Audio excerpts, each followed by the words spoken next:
Bonsoir, merci de suivre ce soir ce live consacré au thème Réussir son master en alternance. Alors pour aborder ce thème, nous recevons ce soir Yann Tournesac qui est directeur des admissions des masters du groupe HEMA qui Bonsoir. représente plusieurs écoles et Olivia Vandram qui est en première année du MSA. Alors c'est pareil, on verra tout à l'heure ce qu'est le MSA. Bonsoir. Alors, on a déjà plusieurs petites questions sur l'alternance, évidemment, mais surtout, peut-être faut-il préciser ce qu'est le groupe HEMA et les masters en alternance que vous proposez. Comme ça permettra à tout le monde d'y voir bien clair. Alors le groupe HEMA a été créé il y a une vingtaine d'années autour de deux écoles post-bac jusqu'à bac plus 5, ESCI, ESMA. Et ensuite, un peu plus tard, donc ça fait 10 ans à peu près, il y a eu deux instituts créés autour de masters spécialisés en alternance. Donc aujourd'hui, nous avons 26 masters spécialisés en alternance et un MBA. C'est ce qui intéresse, je crois, les auditeurs ce soir. Alors vous, Olivia, vous avez intégré un master en alternance. Alors pourquoi le choix de l'alternance déjà au départ? Parce que moi, je suis en reprise d'études. Avant de faire ce master, je travaillais à l'étranger. Et donc, en revenant en France, j'ai voulu reprendre mes études dans le domaine de la communication. Et ayant déjà travaillé, j'avais envie de rester sur ce rythme de travail. Donc, c'est pourquoi le rythme d'alternance me convenait, d'avoir une partie études et une partie travail. Alors, beaucoup des questions que nous avons reçues avant ce live tournent autour de la difficulté de trouver une entreprise. Parce qu'effectivement, c'est une des principales préoccupations. On verra après comment on réussit quand on est dans l'entreprise. Mais voilà, la difficulté, c'est vraiment de trouver l'entreprise. Comment vous avez fait, vous, Olivia, pour trouver votre entreprise? Moi, je l'ai trouvé assez rapidement. Dès le mois de septembre, j'avais trouvé mon entreprise. Déjà, pendant l'été, on a plusieurs réunions à l'école où ils nous préparent, il nous faut refaire nos CV, nos lettres de motivation.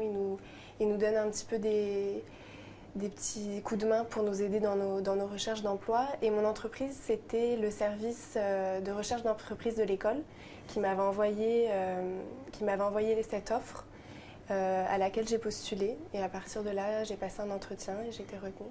Et vous diriez que ça peut s'apparenter à presque une sorte d'entretien de recrutement? Oui, tout à fait. C'était un peu plus light quand même qu'un Un peu entretien plus de light, recrutement. oui, c'est un petit peu plus rapide, mais c'est exactement comme un entretien de recrutement, oui. Et on vous demande quoi? On vous pose des questions sur la formation que vous allez suivre. Oui. On vous demande quelle est votre motivation. On a des questions sur notre parcours académique et puis notre parcours professionnel, qu'on en ait un ou pas. Moi, c'est vrai que comme j'avais un parcours professionnel, on me demandait un retour d'expérience. Et puis, on nous demande tout notre parcours pédagogique qu'on avait fait jusque-là. Bon, et au final, l'entretien s'est bien passé puisque vous avez intégré l'entreprise en septembre. En septembre, c'est ça, fin septembre. Bon, on reviendra sur ce que vous y faites, comment se passe le rythme alternance-formation. Peut-être plusieurs questions pour vous, Yann Tournesac, qui sont des questions vraiment liées aux formations de votre école et à ce qu'est le master, puisque il y a plusieurs appellations du master. Alors peut-être qu'on ne peut pas rentrer dans la totalité des masters que vous proposez, parce que vous en proposez finalement beaucoup, mais peut-être préciser ce que sont vos masters et peut-être ce qu'ils ne sont pas. Alors, on fonctionne par domaine. Vous avez les domaines marketing-communication, les domaines finance-gestion, les domaines internationaux, les domaines ressources humaines, communication, marketing, j'en ai parlé. Donc, on a en tout 13 domaines. On a le luxe et on a aussi le développement durable, par exemple, le tourisme, etc. Donc, en effet, on a conçu ces masters spécialisés pour toucher tous les domaines de la vie économique. Et ils sont soit en 2 ans, master 1, master 2, soit ils sont en 1 an. Et tout ça en alternance, évidemment. D'accord, donc soit on est recruté après un bac plus 3. Ça, c'est pour commencer en master spécialisé première année. Ce qui est votre cas, Olivia. Oui. Voilà. Soit on peut arriver avec un bac plus 4 validé. Et on peut aussi, on a quand même un certain nombre de candidats qui ont déjà un bac plus 5, qui sortent d'une école d'ingénieur et qui vont choisir chez nous de faire un master spécialisé en conduite de projet, par exemple. Donc c'est une formation complémentaire. Un peu sur le système de la double compétence. Exactement. On est dans cette optique-là. On a un master spécialisé en management de la santé, où là, on a des médecins, des personnels d'hôpitaux qui viennent apprendre chez nous le management et pour gérer plus tard un EHPAD ou une institution médicale. Alors, formation en alternance, on reviendra sur le rythme. Donc, une partie se déroule dans l'entreprise et évidemment une partie se déroule chez vous en formation. Est-ce qu'il y a beaucoup de cas pratiques en dehors de la période que l'on vit dans l'entreprise? Est-ce que c'est une formation finalement assez pratique ou elle reste assez, on va dire, théorique? Peut-être que Olivia peut, peut répondre. Ben, c'est une formation théorique, mais je dirais que comme nos professeurs sont eux-mêmes des professionnels, ils nous mettent dans beaucoup de situations qu'ils ont eux-mêmes vécues, dans beaucoup de cas pratiques, dans les cours qu'ils vont nous faire, dans les exercices qu'ils vont nous donner. Il y a énormément de cas pratiques sur papier. Voilà. Ouais. Vous pouvez parler, vous, de ce que vous faites dans l'entreprise avec vos professeurs et éventuellement un petit peu approfondir? Dans l'entreprise? C'est-à-dire des problématiques que vous rencontrez dans votre entreprise, en parler à vos professeurs, au corps pédagogique de l'école, pour un peu mieux comprendre des mécanismes économiques ou des fonctionnements d'entreprise. Bah là, mon début d'année était très généraliste, donc j'apprenais beaucoup sur le fonctionnement de l'entreprise, sur tout ce qui va être les différents services au sein d'une entreprise, le service de recrutement, le service de comptabilité. Donc ça m'a permis, moi, de me rendre compte vraiment comment fonctionnait l'entreprise et j'ai pu le voir réellement au sein de ma propre entreprise. Donc ça, c'est très intéressant. L'intérêt du rythme qu'on a mis en place depuis plus de 20 ans, c'est 3 jours en entreprise et 2 jours de cours. Et ça toute l'année? Toute l'année, et c'est gravé dans le marbre, ça ne bouge pas. Ce qui veut dire que les problèmes éventuels rencontrés en entreprise en début de semaine peuvent être solutionnés en fin de semaine grâce aux intervenants professionnels. Et nous, ça nous permet de jamais lâcher. L'étudiant, il est toujours avec nous chaque semaine, et ainsi on progresse ensemble sur les 12 mois, voire jusqu'à 15 mois quand on est en master spécialisé en 2e année. Alors, et alternance, ça regroupe plusieurs appellations. Il y a le contrat de professionnalisation, il y a la convention de stage alterné. Alors, on vous demande c'est quoi la différence finalement entre toutes ces différentes dénominations? Quels sont les intérêts des uns et des autres? Alors, avant de donner la différence, il faut savoir que c'est l'entreprise qui va choisir. Elle va recevoir le CV d'un de nos étudiants, ils vont se rencontrer, et si ça se passe bien, ensuite il n'y aura pas une négociation, mais l'entreprise culturellement est habituée au contrat pro ou est habituée à la convention de stage. Donc ça s'impose un petit peu à nous et à l'étudiant. Actuellement, sur 1040 étudiants en moyenne par an, 1000 à 1050, on a plus de 60% de contrats pro, contrats de professionnalisation. Ça veut dire que l'étudiant est salarié. 3 jours par semaine, il est salarié de l'entreprise et les 2 autres jours, il redevient étudiant. 40% de nos contrats sont des conventions de stage alternées, comme vous l'avez dit, où là l'étudiant reste étudiant, mais ça reste quand même un rythme de 3 jours en entreprise, 2 jours en cours. Et dans les 2 cas, c'est l'entreprise qui paye la formation, ce qui est un petit peu l'objectif. Vous, Olivia, vous avez choisi quel système, ou l'entreprise a choisi quel système dans votre Moi, cas de c'est figure? l'entreprise qui me proposait une convention de stage alternée. Après, je trouve que ça a ses avantages. Comme l'expliquait M. Tournesac, on n'a pas un statut de salarié, mais un statut d'étudiant. Donc, il y a des étudiants qui peuvent se dire qu'au contraire, c'est un inconvénient, mais on a des petits avantages comme le fait d'avoir des vacances. Et non, moi, j'apprécie être en convention de stage alternée. Donc, vous faites 3 jours dans l'entreprise et 2 jours. Alors, c'est toujours les mêmes 3 jours? Oui. Oui. C'est quoi, c'est le début de semaine? Fin de semaine. Pour moi, ça va être du mercredi au vendredi en entreprise et lundi et mardi à l'école. Alors, on a une question de Rémi, peut-être pour vous. On vous demande si le rythme n'est pas trop rapide et si on a finalement le temps d'approfondir. Je pense que donc, la question, c'est sur les 2 jours de formation. Est-ce qu'on a le temps vraiment d'approfondir? Peut-être par rapport à des étudiants qui, eux, vont faire ce master en formation complète, 5 jours par semaine. Moi, j'aime beaucoup ce rythme. Parce que les 2 jours sont quand même bien complets et même si on a des questions qui nous reviennent pendant la semaine, on a toujours l'occasion d'en discuter avec les professeurs, de faire appel à eux par mail ou par téléphone. Mais ce que j'aime surtout, c'est que, comme on disait tout à l'heure, on va avoir les deux jours d'études et souvent on va pouvoir les mettre en pratique directement en entreprise. Ou au contraire, à la fin de la semaine, il va nous arriver des choses et on va poser les questions à nos professeurs lundi et mardi. Donc c'est un rythme, moi, que j'aime vraiment beaucoup et surtout parce que j'ai une présence hebdomadaire dans l'entreprise. Je ne vais pas avoir une semaine entière sans être là où je vais avoir raté plein de choses et devoir tout reprendre. Le fait d'être là toutes les semaines, pour moi, c'est vraiment un atout. Et oui, qu'est-ce que vous répondez à ceux qui disent, mais voilà, on n'étudie que 2 jours par semaine, donc forcément on apprend moins que ceux qui sont là 5 jours par semaine? Alors cette question et la réponse est réglée par le fait que ça dure 12 mois. Et pendant 12 mois, vous avez 2 jours de cours par semaine. Et ça va de 6h à 7h30 de cours par jour. Et quand vous faites le calcul, on se retrouve avec un présentiel en cours de plus de 400 heures. Et là, on est bien dans ce qu'on appelle un master spécialisé. Et vous avez le nombre d'heures requis pour ce niveau et les classements. Alors, est-ce que ça ne fait pas justement peut-être un rythme trop lourd entre le travail et l'entreprise? Parce que là où vous êtes, vous avez des vraies responsabilités, vous avez vraiment des objectifs, peut-être presque comme un salarié? Oui, je trouve que je fais part entière de l'équipe. On ne différencie pas particulièrement. Je suis très autonome. Après, bien sûr, je vais avoir un manager qui est là pour moi, qui va m'aider quand je vais avoir des questions, qui va me diriger au début, mais après qui va savoir me laisser très indépendante et me laisser faire mon travail. Alors, sans rentrer peut-être trop dans le détail de mission, vous avez des missions quoi? Plutôt communication, plutôt marketing, plutôt commercial? Alors moi, mon statut, c'est assistante événementielle. Mais je travaille beaucoup dans la communication. Je travaille sur la gestion d'un programme ambassadeur. C'est un programme de communication qu'on a mis en place avec des associations étudiantes. La partie événementielle, ça va être de la logistique, de la mise en place de planning, du recrutement. Et puis on va avoir une partie aussi réflexion stratégique quand on va avoir des briefs annonceurs auxquels il va falloir répondre. Yann, est-ce que vous suivez concrètement ce que les étudiants font pendant cette période en entreprise? Il y a un suivi au niveau du master? Alors, ce qu'il faut déjà savoir, c'est que la mission d'Olivia, comme la mission des 1000 autres étudiants, elle est forcément liée à son programme. C'est-à-dire qu'on refusera qu'un contrat soit signé si c'est déconnecté du programme que l'étudiant suit en master première année ou deuxième année. Ensuite, le suivi, il existe puisqu'on a des référents qui sont surtout dans la période de recherche. Je rappelle qu'on a plus de 90% d'étudiants qui s'inscrivent chez nous qui n'ont pas d'entreprise. Donc il y a un gros travail à faire avec eux. Et sur le cas, vous ne trouvez pas forcément d'entreprise à tout le monde? C'est évident, c'est la loi de l'offre et la demande. Mais les référents, justement, prennent leur rôle à cœur et ils passent du temps. Et ces référents restent avec l'étudiant ensuite, puisque l'étudiant vit sa vie en entreprise et a besoin d'avoir ce suivi également. Donc il y a des visites d'entreprise, on appelle les entreprises, il y a des points réguliers. Et ça, c'est extrêmement important. Notamment, il y a ce qu'on appelle un bilan professionnel écrit. L'étudiant va parler de son expérience en entreprise, il va faire état, une synthèse professionnelle. Et ça, c'est fait avec l'entreprise. Donc il y a vraiment du suivi, absolument. Alors, question, comment ça se passe quand on n'a pas trouvé d'entreprise? Parce que je crois qu'on peut s'inscrire chez vous, donc déposer un dossier d'inscription.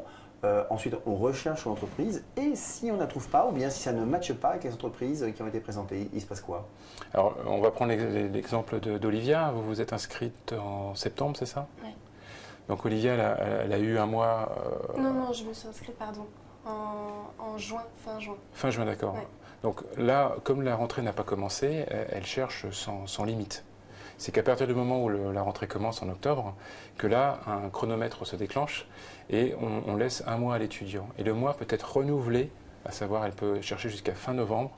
Si toutefois, nous acceptons son dossier, on se réunit et on fait un état, un bilan sur les premiers entretiens, sur a priori les échecs, s'il n'y a pas eu de réponse positive de l'entreprise. Et c'est simplement avec accord du cadre qu'on va lui permettre de renouveler sa période de recherche. Alors, en tout cas, vous avez trouvé finalement assez rapidement. Je cherchais pendant l'été. J'ai passé quelques entretiens pendant l'été. Et voilà, c'est au mois de septembre que j'ai trouvé mon entreprise. Alors donc, 3 jours, 2 jours. Et donc vous avez des collègues de travail qui sont eux des salariés de l'entreprise. Comment ça se passe avec eux? Est-ce qu'ils vous considèrent différemment? Est-ce que vous êtes considéré finalement comme faisant à part entière de l'équipe? Ou est-ce qu'au fond vous êtes une stagiaire? Non, moi je trouve que je fais partie entière de l'équipe, surtout que je vais réaliser des tâches que d'autres ne vont pas réaliser. Je vais vraiment avoir un poste à part entière. Donc j'ai pas du tout le sentiment d'être traitée entre guillemets comme une stagiaire. Faut savoir que là on est dans un cadre d'un master spécialisé, même si c'est une première année, qui finit en deuxième année avec un bac+5, c'est qu'on forme les étudiants à être des managers, un personnel encadrant. Donc forcément les missions ont cet attrait-là. On fera, nous, je l'ai dit tout à l'heure, attention à ce que ça soit respecté. Mais, Mélanie, excusez-moi, c'est Mélanie qui posait la question. Olivia, on vous demande si vous aviez fait de l'alternance avant. Et à ce cas, moi, je rajoute une question finale. Pourquoi vous avez choisi l'alternance? Est-ce que c'était un moyen de financer vos études? Ou est-ce que c'était un souhait d'avoir une véritable expérience professionnelle et de mélanger les deux? J'avais encore jamais fait d'alternance. J'étais en licence à l'université à temps plein. Et l'alternance, c'est surtout parce que, comme je le disais, j'étais en reprise d'études, donc j'avais déjà travaillé et j'avais ce souhait de continuer à travailler et surtout continuer à enrichir mon expérience professionnelle que je n'avais pas dans le domaine de la communication. Et je souhaite travailler dans la communication, dans l'événementiel. Donc pour moi, l'alternance, c'est vraiment idéal parce que quand on finit le master, on a sur notre CV cette expérience professionnelle à promouvoir et à mettre en avant. Alors là, on voit bien les avantages de l'alternance. Si vous deviez aborder une difficulté, quelque chose que vous avez découvert pendant votre alternance et finalement vous n'étiez pas préparé ou vous l'aviez peut-être sous-estimé, peut-être la charge de travail, la difficulté de concilier des responsabilités en entreprise et puis évidemment de suivre vos cours et de réussir. C'est vrai qu'il faut être bien organisé. On va avoir du travail à l'école, on va avoir du travail en entreprise. Donc il faut bien savoir gérer les deux et gérer les priorités. Quand on est au travail, ne pas s'occuper de nos devoirs et inversement. Donc ça, il faut bien savoir le gérer. Je dirais que ça va être la petite difficulté, différencier les deux lieux. Dans votre école, vous avez une cellule ou une équipe justement qui suit les étudiants pour les aider justement sur ce parcours qui parfois peut être un peu difficile, c'est-à-dire de conjuguer cette vie entreprise et votre scolarité, parce qu'il faut aussi réussir votre scolarité. C'est bien de réussir en entreprise, mais... Alors justement, je parlais des référents tout à l'heure. Les référents sont par domaine, donc pour Olivia, c'est quelqu'un qui travaille dans la communication, mais qui est également un intervenant de l'école. Donc ça veut dire que cette personne, elle sait ce qui se passe au niveau de l'organisation d'un planning d'étudiants et elle connaît l'entreprise. Donc on fait le lien comme ça, pour que ça se passe bien. On a plusieurs questions sur les formations initiales. Votre groupe ne propose pas de formation initiale pour les masters? Enfin, je reformule, votre groupe propose-t-il des formations initiales pour les masters? Vous voulez dire sans alternance? Sans alternance, oui. Non. Alors, enfin, non et oui, je vous explique. C'est que si en effet on a un étudiant qui, pour X raisons, souhaite passer en full-time, pas en full-time, en initial comme vous dites, c'est encore une fois un rendez-vous, un dossier, une analyse de la direction qui, pour X raisons, une raison de santé, une raison aussi de rupture de contrat avec l'entreprise, pour ne pas que l'étudiant perde les mois d'enseignement qu'il ou elle a commencé, on peut en effet accepter ce basculement. Mais le groupe n'est pas né avec ça il y a 25 ans, mais on sait le faire évidemment.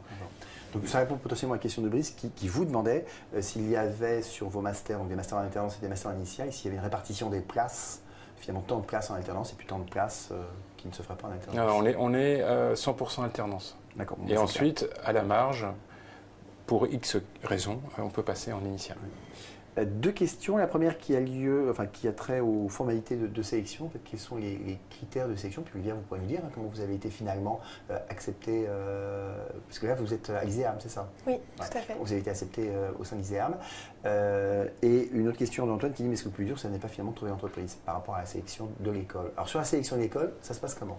Alors, on commence par un dossier de candidature qui peut être téléchargé en ligne. Soit c'est le site de l'ISEAD pour le développement durable, de l'ISEAM, ce sont tous nos masters sectoriels, ou de l'ESMA, ce sont nos masters métiers. Une fois que le dossier a été rempli, nous avons un jury qui va décréter l'admissibilité ou pas. Donc, excuse-moi, le dossier, lettre de motivation, CV, notes, CV, et surtout, il faut faire ressortir un projet. Oui. Un projet, c'est important. Alors, on essaie de conjuguer l'académique, puisque, comme l'a dit Olivia, il y a 2 jours de cours par semaine pendant 12 à 15 mois, et ça ne peut pas être négligé. Et la partie employabilité, expérience professionnelle. Donc, notre travail à nous, sur cette étude d'admissibilité, c'est de juger le double aspect du candidat. Si c'est positif, le candidat ensuite passe un entretien de 30 à 45 minutes avec un jury à la fois mixte, académique et professionnel. Vous vous souvenez de cette période de sélection, Olivia? Oui, je m'en souviens. Pardon. Oui, sur la période de sélection, vous vous souvenez du temps que vous avez passé à remplir ce dossier? Du temps, c'était pas si long que ça. C'est surtout réunir les papiers. Moi, il fallait que je retrouve toutes mes notes depuis la licence. C'est plus ça qui m'a pris du temps. Après, le CV, la lettre de motivation, j'étais plutôt habituée. Donc j'avais envoyé le dossier. Une fois que j'avais eu la réponse, j'étais en... Puis il y avait le projet, pardon. Le projet, oui, le projet. Mais pour moi, il était clair. Pour moi, j'avais en tête mon projet avant même de postuler chez le groupe HEMA. Mais après, je me souviens de la phase d'entretien. D'entretien, oui, avec 2 personnes qui sont aujourd'hui mes professeurs. Un peu stressé par l'entretien avant? Un petit peu stressé, oui. Mais finalement, ça se passe bien. Ils nous font une partie de recrutement. Enfin, c'est en 2 parties. Une partie vraiment sur tout notre parcours académique et une autre partie sur plus nos expériences professionnelles. Finalement, comme l'entretien que j'allais avoir après en entreprise. Donc ça me préparait aussi. Vous savez, il y a beaucoup d'étudiants qui stressent, aussi bien d'ailleurs pour remplir le dossier, et puis qui stressent pour l'entretien oral. Qu'est-ce que vous pourriez leur donner comme conseil? De ne pas être stressé, justement. Non, mais c'est vrai, on l'est tous forcément un petit peu, mais finalement, après, pendant l'entretien, on se rend compte que c'est des personnes qui ne nous veulent aucun mal. Au contraire, elles veulent juste... moi, on m'a même redirigée. On m'a dit, mais on a l'impression que vous savez vraiment où vous voulez aller, parce que j'étais partie sur un autre master. Et on m'a dit, celui-ci vous correspondrait beaucoup mieux. Et en effet, je ne m'étais pas bien renseignée. Et quand ils m'en ont parlé, je me suis dit, oui, c'est vrai, finalement, c'est ça que j'aimerais faire. Et avec le recul? Et avec le recul, je suis très contente. Vous avez une question de Rémi qui vous demande si vous aimeriez rester dans l'entreprise où vous êtes. Plus tard? Oui. C'est vrai que moi, je suis seulement en première année pour l'instant de master. Donc j'aimerais bien, pour ma deuxième année, découvrir un autre domaine, une autre entreprise, pour avoir le plus d'expérience possible, avoir une expérience plus diversifiée, même si ça se passe très bien. J'aimerais voir le plus de choses et apprendre le plus de choses possible. Mais comment ça se passe d'ailleurs? On peut faire les 2 ans dans la même entreprise ou il faut obligatoirement scinder en deux si on fait un master en 2 ans? Alors, avant de répondre à votre question, juste, il y a une statistique intéressante, c'est que 62% de nos étudiants, quand ils ont fini leur Master 2, Master spécialisé en deuxième année, 62% on leur propose un job dans l'entreprise où ils sont. Voilà. Et ça, c'est 62% en moyenne pour tous les masters? Vous avez des masters parfois qui sont plus performants que d'autres? Il y a des masters qui sont plus performants que d'autres, mais ça dépend aussi de l'activité économique. Comme je te disais, c'est la loi de l'offre et la demande. On a aujourd'hui une très belle performance dans tout ce qui est développement durable, avec des offres d'emploi à la clé et des temps de recherche qui sont de moins de 30 jours, s'il n'y a pas d'offre à la clé. Et pour répondre à votre question, on peut rester 2 années dans la même entreprise si l'entreprise fait progresser l'étudiant, parce que entre la première année de master et la deuxième, il faut forcément que les missions évoluent. Après, le côté administratif se gère par notre équipe, mais il faut que la mission évolue, évidemment. Mélanie vous demande si l'on choisit un master dans lequel on a peu de notions, c'est-à-dire qu'effectivement on a fait une licence qui n'était pas vraiment liée au master, est-ce que de ce fait c'est compliqué pour trouver une entreprise, voire pour suivre les cours? Alors, quand on sort d'une licence, on va dire en sciences sociales, sciences humaines, on a, nous, ce qu'on appelle un master spécialisé première année généraliste, afin de redonner un contexte managérial, entrepreneurial à l'étudiant. Et ensuite, cet étudiant peut choisir parmi les 26 masters spécialisés en deuxième année. Donc, pendant cette année, on va reconstruire la culture générale, construire la culture générale d'entreprise de l'étudiant, mais on va aussi l'aider à trouver une mission qui, elle, ne va pas l'enfermer si son choix n'est pas fait. Le seul danger, c'est qu'on arrive quand même à un niveau de master et il faut que le projet soit assez concret. On n'a plus le temps à perdre. Il faut quand même que les personnes qui candidatent chez nous, même en première année, en master spécialisé de première année, aient quand même un début de projet sérieux. Alors, Nadia vous demande à quel métier vous préparez. Mais avec tous les masters que vous préparez, ça va peut-être être long de faire la liste. C'est compliqué. Alors, on va préparer en effet des métiers de l'événementiel, comme être manager d'événements. On va aussi préparer à être contrôleur de gestion, à être auditeur, externe comme interne, à être aussi manager en ressources humaines. Mais on a aussi du côté du développement durable avec l'ISEAD. On parle d'eau on parle de qualité, sécurité, environnement. On parle de responsabilité sociétale de l'entreprise. On parle de eau, énergie, déchets. C'est très vaste, c'est très très vaste. On vous demande aussi quelles sont les entreprises avec lesquelles vous travaillez. Est-ce que c'est de grosses entreprises? Est-ce que c'est des PME? Je crois qu'on n'a pas précisé, Olivia, la nature de l'entreprise dans laquelle vous travaillez. C'est une grosse entreprise? C'est une PME? Non, c'est une toute petite entreprise, une agence de communication. De NK Media, on est à peu près une douzaine d'employés. Donc c'est vraiment une toute petite entreprise. Donc on peut faire sa formation en alternance vraiment dans une TPE, dans une petite entreprise. Oui. Il n'y a pas je dirais, de statistiques. On sait qu'aujourd'hui, les emplois en France se font avec les petites entreprises, la plupart. Donc on suit ce schéma-là. Et donc en effet, Olivia est dans une TPE. On parlait de TPE. On peut parler de PME, on peut parler d'entreprises du CAC 40. C'est vrai que beaucoup d'étudiants sont attirés par les lumières des entreprises du CAC 40, mais je l'avoue, le gros de nos alternances se font avec des entreprises PME, TPE. Alors vous savez qu'on est curieux et les internautes aussi vous demandent est-ce que vous pourriez citer quelques noms? Est-ce que vous avez la possibilité de citer quelques noms d'entreprises qui parleraient aux internautes? Parce que les TPE et les PME, pas forcément, mais des grosses entreprises. Alors, je sais pas, on peut penser à des banques, enfin Des grandes banques, des grands noms de la distribution. Il faut aller sur nos sites internet, hein, mais on peut parler de toutes les grandes banques qui travaillent avec nos étudiants, on peut parler de grandes chaînes de distribution comme Decathlon qui nous prennent des étudiants chaque année, on peut parler aussi de L'Oréal, on peut parler aussi de toutes les entreprises du luxe, cosmétiques, Areva également, Total. Donc ça c'est pour les plus connus parmi les entreprises du CAC 40. Alors, avec 62% à ces chiffres, hein, si j'ai bonne mémoire, de recrutement quasiment à la fin du cursus en alternance, c'est presque une forme de pré-recrutement pour les entreprises. Et là, on parlait de stress tout à l'heure, c'est bien aussi pour le stress des étudiants, c'est que 62% de nos étudiants se voient proposer un job. Et sur les 62, on a plus de 88% des étudiants qui acceptent. Alors parfois, la proposition qu'on fait à l'étudiant ne correspond pas complètement à son souhait. Mais on arrive sur des statistiques très très intéressantes.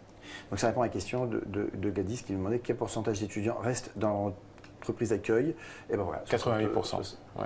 88, mais 62% se voient proposer un poste. Et 88% acceptent. Ouais. L'alternance, est-ce que ce n'est pas un frein si on veut faire une carrière internationale? Parce qu'on ne peut pas a priori faire son cursus en alternance si on veut faire une formation vraiment internationalisante. Alors on a plusieurs masters spécialisés comme management avec l'Asie, management international avec l'Asie. On a également commerce international et affaires internationales et un MBA.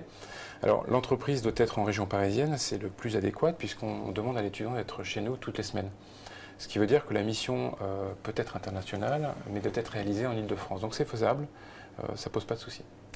Il y a une question de Patrick pour vous, Olivia, mais on ne va peut-être pas y répondre directement parce qu'on vous demande combien gagnes-tu et cela te permet-il de vivre correctement? Mais je pense que ça peut peut-être nous ramener sur la question, finalement, quelle est la rémunération prévue dans le cadre, alors soit de la convention de stage alterné, soit peut-être dans le cadre du contrat pro. Alors, je ne sais pas si vous voulez répondre sur la rémunération, pas forcément la vôtre, mais en général. Ça ne me dérange pas du tout. C'est vrai que le salaire de base en convention de stage alterné, le minimum, c'est un peu plus de 100, que je ne dise pas de bêtises, 260 € quand on est au prorata.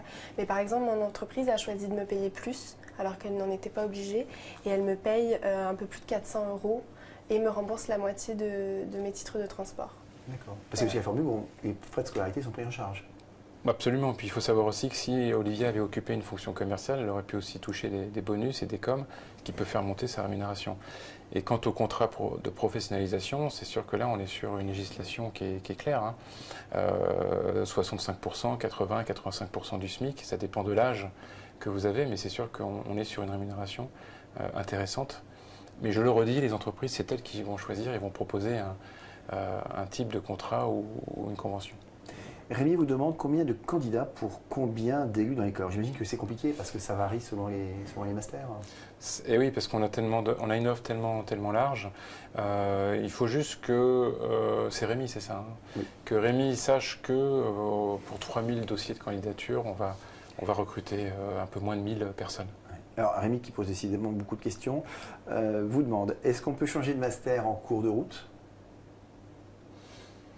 Alors, est-ce qu'on peut changer de master en cours de route? Il y a des masters connexes, hein, masters spécialisés on parle de communication événementielle, de communication d'entreprise, de web marketing digital. Quand on est dans la même famille, mais il faut se décider vite. Je dirais que c'est à nouveau un jury qui va se réunir et il ne faudra pas laisser passer le premier trimestre. Alors, autre question de Rémi, et ce sera une des dernières certainement. Alors, il vous dit, texto, quelle chance contre les grandes écoles de commerce qui font de plus en plus d'alternance. Question que je vais retraduire. Quel avantage peuvent proposer les écoles du groupe HEMA par rapport à d'autres écoles connues qui, elles aussi, font l'alternance? Alors c'est un mode de fonctionnement qui est lié au rythme, je pense, qui est en place depuis plus de 20 ans, avec 3 jours en entreprise et 2 jours en cours. Et je le redis, c'est on travaille en essuie-glace. Problème rencontré en entreprise en début de semaine, solution fin de semaine. On passe un week-end, on se repose et on réattaque en deuxième semaine. Et ce rythme-là, il est vraiment intégré à l'ADN du groupe et ça fonctionne vraiment très très bien. Et il faut aussi dire que sur des journées de cours qu'Olivier a vit, vous avez 3 heures de cours le matin, 3 heures l'après-midi, on peut rajouter 1h30, mais vous avez amplement le temps, puisqu'on a des pauses assez longues, pour aller à l'étage, aller voir son référent, aller voir ses profs, essayer de trouver des solutions et revenir en semaine 2 avec des idées fraîches et des solutions pour l'entreprise. Plusieurs questions sur la rémunération. Mélanie demande si on peut négocier son salaire. Vous avez expliqué tout à l'heure que l'entreprise dans laquelle vous étiez, finalement, vous indemnise plus que ce qu'elle est tenue de faire. Mais est-ce que vous encouragez vos étudiants, finalement, à négocier leur rémunération lorsque ce n'est pas dans le cadre strictement légal et qu'éventuellement l'entreprise peut faire plus? Ça dépend encore. Je prends l'exemple d'un poste en développement commercial. Si l'étudiant n'est pas dans la négociation, il sera pas bon en vente. Donc on l'encourage sans l'encourager, mais c'est sûr qu'il faut faire ses comptes. Il faut voir combien coûte un loyer à Paris. Il faut vivre et manger tous les jours. Donc on sait en tout cas que pour les conventions de stage alternés, il y a un minimum légal. C'est 12,5% du plafond de la sécurité sociale. Mais on peut négocier et Olivia l'a fait. Et vous, Olivier, vous avez négocié ou c'est l'entreprise qui vous a proposé spontanément plus finalement? J'ai rien négocié du tout. Au début, les premières semaines, j'étais payée au minimum. Et finalement, c'est eux qui m'ont dit que je faisais du bon travail et qui ont peut-être eu envie de me motiver encore plus, je ne sais pas, et qui ont décidé de m'augmenter. Alors comment ça se passe quand on est en alternance? Donc on passe quand même finalement plus de 50% de son temps en dehors de l'école pour créer une vie de campus, une vie de promo. Comment ça se passe? Je dirais que déjà, comme le disait M. Tournesac, on a des longues pauses, donc ça nous permet d'avoir le temps de se rencontrer. Et puis il y a de nombreux événements qui sont organisés au sein de l'école. À la rentrée, on a eu un pot tous ensemble, ça nous permettait de faire connaissance. Et puis on a des associations étudiantes aussi au sein de l'école qui organisent, par exemple, ce mois-ci, on a une semaine de ski qui est organisée. Alors tous les masters se mélangent ou c'est un peu chacun pour soi? En fait, comme je disais, il y a dans cette école, dans ce groupe, il y a 2 écoles et 2 instituts. Et chacun de ces instituts et chacune de ces écoles a ses BDE et ses événements. Et on encourage les événements mixtes pour que chacun se rencontre, évidemment. Plusieurs questions concernant toujours évidemment l'alternance. Une question d'Éloi. Mieux vaut-il viser un grand groupe pour être sûr de trouver un contrat ou plutôt une PME, voire une TPE? Il n'y a pas de règle. Il faut taper tout azimut. Non, il faut avoir un projet clair et viser les entreprises qui sont connectées à ce projet. Et puis vous enverrez 5, 10, 20, 30 CV et vous aurez des entretiens. Et puis ça va se dessiner. Il n'y a pas de règle. Est-ce qu'on peut changer en cours de route d'entreprise si jamais il y a un souci, alors que ce soit peut-être à l'initiative de l'entreprise ou à l'initiative de l'étudiant qui n'est plus à l'aise dans son entreprise? Alors c'est compliqué. C'est compliqué, évidemment, puisque une rupture de contrat, pour X raisons, c'est compliqué. L'étudiant se retrouve chez nous, continue les cours, évidemment. Il faut vite qu'il retrouve une autre entreprise, parce que la situation, elle est délicate pour le CV de l'étudiant, pour l'étudiant lui-même, moralement, et puis administrativement aussi. C'est assez rare, hein. Ce sont des cas vraiment assez rares. Donc ça reste marginal. Ça reste marginal. Brice pose une question, mais en fait, vous avez déjà donné la réponse. Il vous dit que des groupes, les écoles en général, ont des réseaux relationnels assez importants d'entreprises. Et il vous demande si vous avez un tel réseau et s'il est mis à disposition des candidats. Mais en fait, vous avez répondu tout à l'heure, puisque vous en avez bénéficié en tout cas pour votre Oui, moi, c'était le service d'entreprise de l'école qui m'avait mis en relation avec mon entreprise. On a en fait, depuis plus d'un temps d'existence, 7000 anciens, dont 6000 qui sont purement passés par l'alternance. Et ça crée déjà un réseau entre nous et les anciens. Et puis vous avez 1000 entreprises à peu près, hein, qui sont des entreprises dites d'accueil, qui nous connaissent et qui ont goûté nos étudiants et qui en revolent. Afid vous demande si un étudiant étranger a autant de possibilités qu'un étudiant français ou s'il y a des restrictions spécifiques en ce qui concerne ces contrats pour des étudiants non français. Il n'y a pas de restriction. La restriction, c'est le parler. Il faut que l'étudiant parle bien français et écrit bien français. Ça, c'est la contrainte puisqu'on est en alternance en France. Et donc, c'est à nos yeux la seule limite, la seule contrainte. Et donc, dans les entretiens que nous pratiquons, beaucoup d'étudiants étrangers nous consultent et on vérifie quand même que le niveau de langue est satisfaisant. Olivia, vous avez du temps de libre pour vous en dehors de vos activités d'entreprise et des cours? Vous avez du temps libre? Oui, comme une étudiante, j'allais dire, classique en master? Oui, j'arrive encore à sortir même après les cours ou après le travail. Je vais à la salle de sport, je sors avec mes collègues les jours où je suis en entreprise. Donc oui, puis j'ai mon week-end. Est-ce que vous pouvez avoir un peu des situations compliquées dans l'entreprise? Parce que bon, une entreprise, la vie d'une entreprise, hein, effectivement, il peut y avoir parfois des choses un peu complexes. Voilà. Est-ce que vous vous êtes confronté à des problèmes dans l'entreprise, comme dans toute entreprise, que vous ramenez un peu chez vous le soir, en réfléchissant et c'est vrai avec que un petit stress, quoi? Un petit peu, ça arrive, mais non, une fois que je suis partie de l'entreprise, j'y pense moins et je me dis je reprendrai ce problème demain en arrivant à l'entreprise. Des fois, ça va m'arriver de continuer à envoyer quelques mails une fois arrivée à la maison, mais ça va jamais être plus stressant que ça.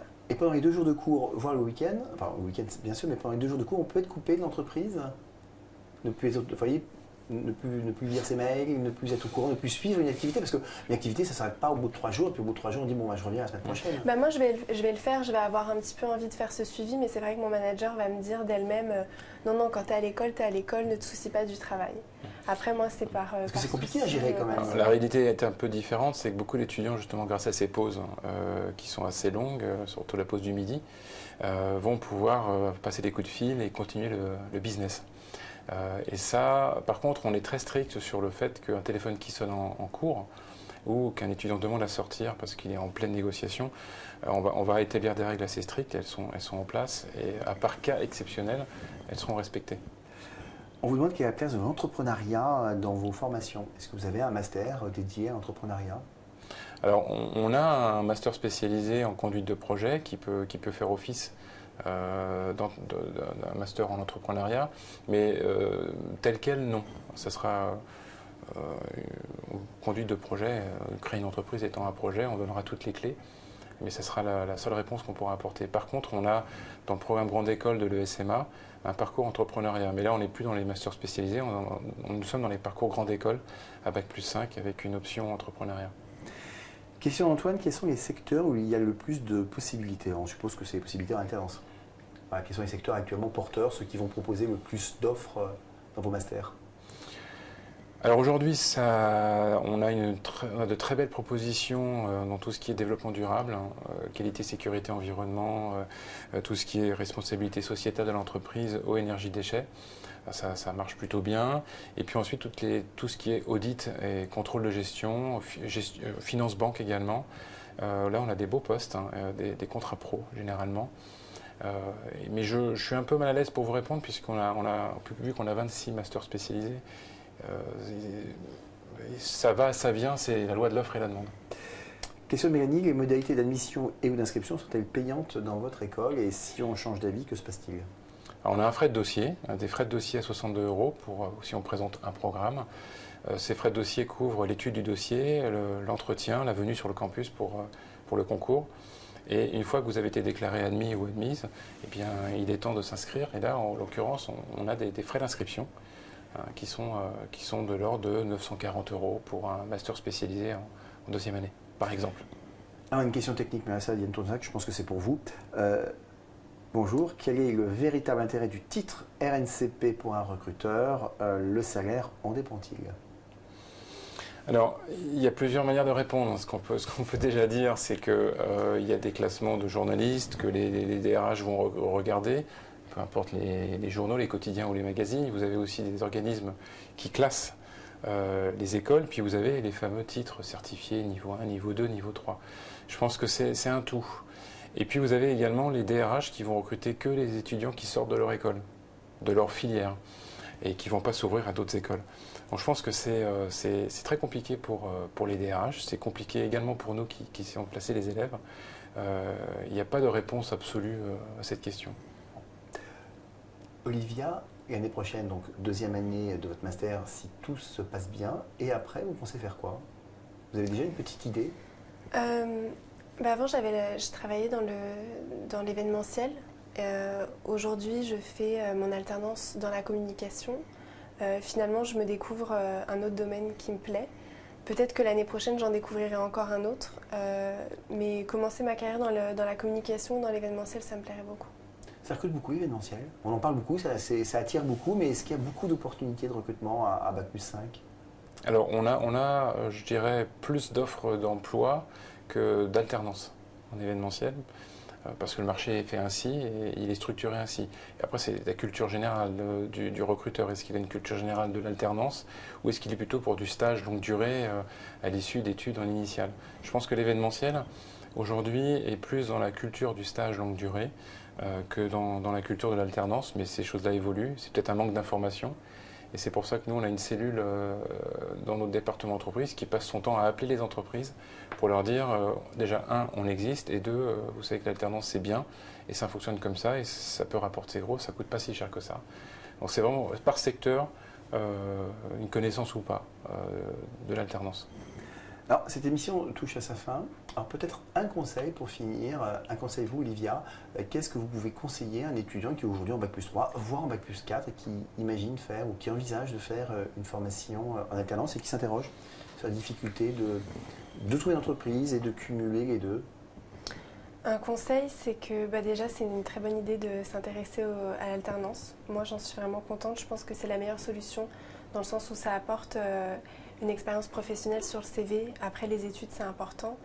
Un conseil, c'est de se motiver et de ne pas avoir peur d'être inquiet en se disant je ne trouverai pas d'entreprise parce que finalement, j'ai trouvé facilement et je dirais que la plupart des gens de ma classe ont tous trouvé tôt. Donc il faut pas, à partir du moment où on se montre motivé, qu'on se prépare, qu'on a un projet comme on le disait tout à l'heure, il n'y a pas d'inquiétude à avoir. Donc c'est encourageant.